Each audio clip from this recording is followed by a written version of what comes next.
Telefon purushli ham O'zbekistonda san'at asari bo'lib ketdi, bilayotgan bo'lsalar, Bollywooddan o'tib ketib qoldi oxiri, to'g'risi. Ko'z tegmasin. Mana shu yangi iPhone chiqdi, opalar eskisini sotishni boshladi. Men hech narsaga nam yo'q, men hayronman, bilmasam to'g'risi. Bitta opa chiqib olib turib, chiroyliroq bola keladimikin debman deb qo'yapti. Voy opa, men basharasiz o'zi chiroyli degan so'z bilan antonim qilib ishlasa bo'ladigan bo'lib qopti bu.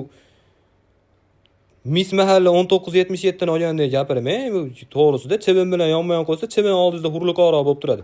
Tam xunuk odamni ko'rganmiz, to'g'risi. Lavingizni ham kechqurun stakanga suv to'ldirib, uyitib qo'yib yotsangiz kerak-ku.